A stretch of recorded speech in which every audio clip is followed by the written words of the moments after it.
बोलो कार्तिक भगवान की जय। अध्याय 3। इतनी कथा सुनकर श्री नारद जी ने पूछा कि हे ब्राह्मण, आप मुझे उत्तम देवता का पूजन बतलाइए। तब ब्रह्मा जी ने कहा कि हे पुत्र, गंड की नदी के उत्तर की ओर गिरजा के दक्षिण में 40 कोस की पृथ्वी महाक्षेत्र कहलाती है। वहां पर ही शालिग्राम तथा गोमती चक्र है, जिनका चरणामृत लेने से मनुष्य मुक्ति को प्राप्त हो जाता है।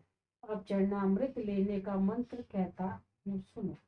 ओम अकाल मृत्यु हरणम सर्वव्याधि विनाशनम विनुपादोदकम पित्वा पुनः जन्म न विद्यते। इस मंत्र को पढ़कर भगवान शालिग्राम का चरणामृत लेना चाहिए। शंख से भरा हुआ व भगवान पर चढ़ाया हुआ जल अंग में लगने से सब प्रकार के रोग दूर हो जाते हैं और पाप भी नष्ट हो जाता है तथा मनुष्य मुक्ति को प्राप्त हो जाता है। जिस गोमती में एक चक्र हो उसे सुदर्शन, जिसमें 2 चक्र हो वह नारायण, जिसमें 3 चक्र हो उसको उच्चत, 4 वाले को जनार्दन, 5 वाले को वासुदेव, 6 वाले को प्रद्युम्न, 7 वाले को संकर्षण, 8 वाले को नलकूबर, 9 वाले को नवव्यूह तथा 10 वाले को दशावतार कहते हैं। जो मनुष्य भगवान का पूजन करता है वह अश्वमेध जीव मुक्त हो जाता है, और जो भगवान को वीणा, वशी तथा गान सुनाता है वह भी भगवान को प्राप्त हो जाता है। जो भगवान के आगे मृदंग बजाता है वह भगवान को अति प्रिय होता है। जो भगवान के आगे धूप जलाता है वह कभी नरकगामी नहीं होता। पूजन चाहे मंत्र से हो, हीन हो, चाहे क्रिया से हीन हो, परंतु जो श्रद्धा से किया गया हो वही पूर्ण होता है। तीसरा अध्याय समाप्त हुआ। अध्याय 4।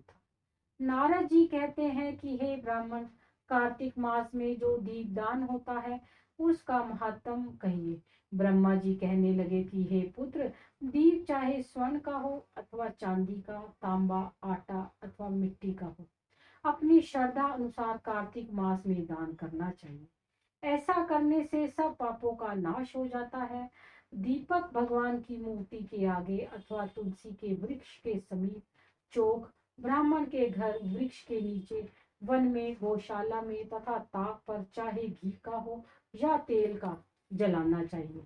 जो ब्राह्मण के घर पर दीपक जलाता है उसको अग्निष्टोम यज्ञ का फल प्राप्त होता है, और जो आकाश से ऊंचा दीपक जलाता है उसके धन की वृद्धि होती है तथा वैकुंठवास मिलता है। भगवान से प्रार्थना करें कि भगवान, मैं आपके निमित्त दीपदान जलाता हूँ। कार्तिक में मथुरा, माघ में प्रयाग और वैशाख में हरिद्वार का वास उत्तम होता है। जब सूर्य तुला, मकर और मेष राशि का हो उसमें किए गए व्रत, नियम और पूजा बहुत अधिक फल देने वाले होते हैं। इन नाम मासों में अच्छे कर्म करने से पापों का नाश हो जाता है। जैसे सूर्योदय के अंधकार, व्रज के से पर्वत, गरुड़ से भय गरुड़ के भय से सर्प, पवन से मेघ, ज्ञान से दुख, सिंह के भय से मृग, वैसे ही मथुरा के दर्शन से सब पाप भाग जाते हैं।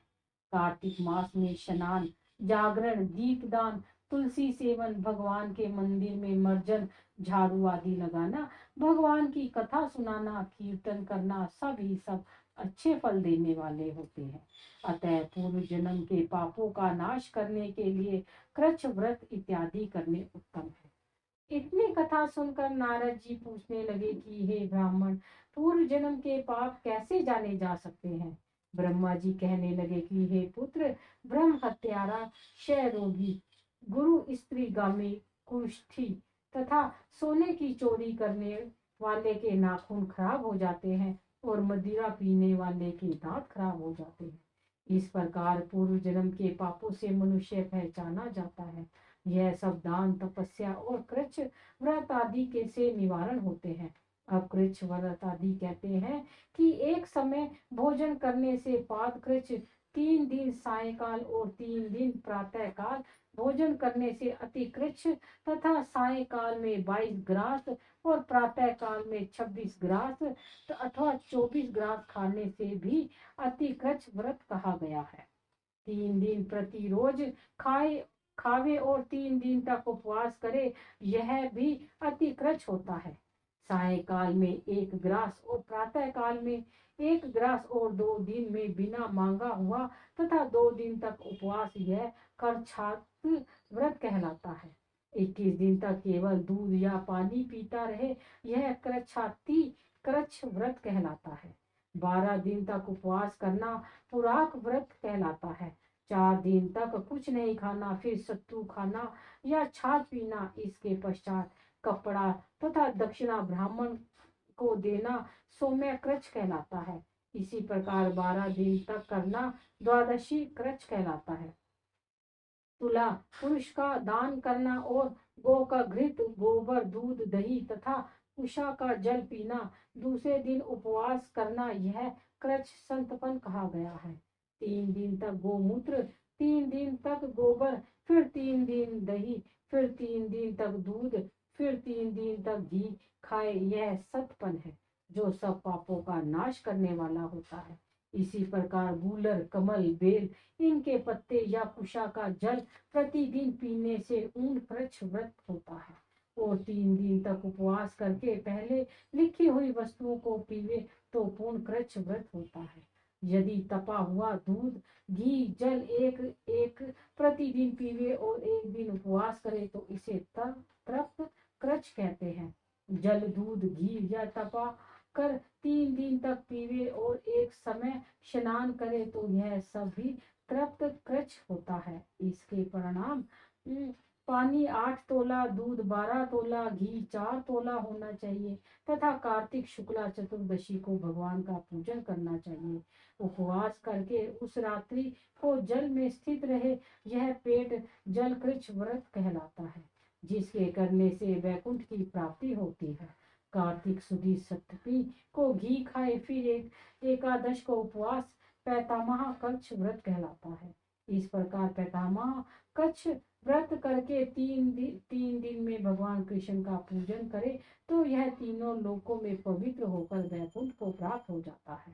कार्तिक सुदी छठ से 3 दिन केवल दूध पीवे, फिर नमी से 3 दिन उपवास करे, यह महेंद्र कृच्छ व्रत करने से दुर्लभ वैकुंठ का वास होता है। 3 दिन तक अन्न खाए, फिर 3 दिन तक उपवास करे, यह भी पत्र पंचक व्रत कहलाता है तथा इसको वैष्णव कृच्छ व्रत भी कहते हैं।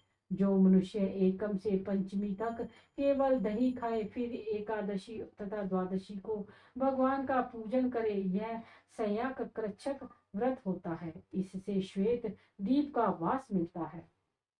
जो शुक्ल पक्ष की एकम से प्रतिदिन 1 ग्रास बढ़ाता और कृष्ण पक्ष से में 1 ग्रास कम करता है तथा अमावस को कुछ नहीं खाता, यह चंद्राणाय व्रत कहलाता है।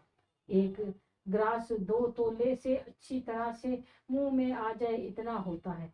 कृष्ण पक्ष में आदि को और 14 को 5 ग्रास भोजन करके किसी प्रकार एक पक्ष में 240 ग्रास पूरा करता है, यह भी चंद्राणाय व्रत कहलाता है। जो गौ के चारों स्तनों का दूध पीता है, फिर 7 दिनों तक 2 स्तनों का, फिर 6 दिनों तक 1 स्तन का दूध पीता है और फिर 3 दिनों तक केवल वायु भक्षण, यह सोमपान नाम वाला व्रत सब पापों का नाश करने वाला होता है। गेहूं तथा चावल की कांजी, दही, दूध, घी, पानी और पंचगव्य, यह सब चीजें नियम पूर्वक कार्तिक के मास में खाने से सप्ताशक कृच्छ व्रत होता है। इसको करने वाला मनुष्य विष्णु लोक को प्राप्त हो जाता है।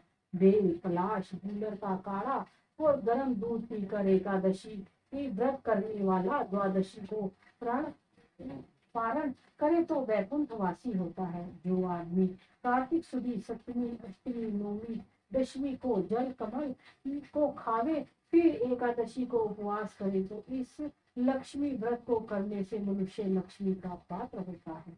इसको करने वाला भगवान के वैकुंठ लोक को प्राप्त होता है।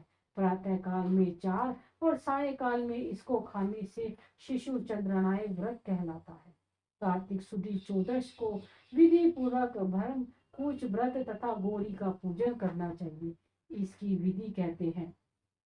गोमूत्र, गोबर, गोघृत और कुशा का जल लेकर यह सब मिलाकर पंचगव्य अथवा बाह्य कुछ होता है तथा लाल रंग की गौ का मूत्र, श्वेत गौ का दूध, नीली गौ का दही, काली गौ का घी, यदि यह ना मिल सके तो दूसरी तरह का भी पंचगव्य हो सकता है। इसका प्रमाण यह है कि गोमूत्र 8 मासे, गोबर 19 मासे, दूध 12 मासे, दही 10 मासे, घी 8 मासे तथा कुशा का जल मासे। गोमूत्र गायत्री मंत्र पढ़कर लेना चाहिए। गंध द्वार यह मंत्र पढ़कर, गोबर पाए पृथ्वी आया पढ़कर, दूध दधि कवरणों मंत्र पढ़कर, दही तेजोमासी मंत्र पढ़कर, घी दव शेती मंत्र पढ़कर कुशा का जल लेना चाहिए। इसको कुशा के पत्रों से रखकर विधिवत हवन करना और वेद के इन मंत्रों से आहुति देकर हवन करना चाहिए।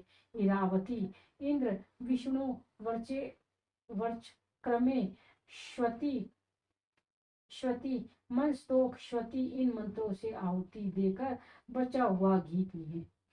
घी पलाश के पत्र, स्वर्ण पात्र या चांदी के पात्र में पीना चाहिए। एक दिन तथा रात्रि उपवास करे, साथ ही भगवान का स्मरण करे। यदि स्त्री व्रत करे तो अपने पति की आयु की कामना के अर्थ भगवान की प्रार्थना करे। 4 दिन भोजन नहीं करना चाहिए। आंवला या तुलसी का पूजन करना चाहिए। व्रत समाप्ति के निमित्त ब्राह्मण को गोदान करना चाहिए। इस प्रकार इन कच्छादी व्रत करने वाले भगवान को अति प्रिय होते हैं और वे परम पद को प्राप्त हो जाते हैं। बोलो कार्तिक भगवान की जय।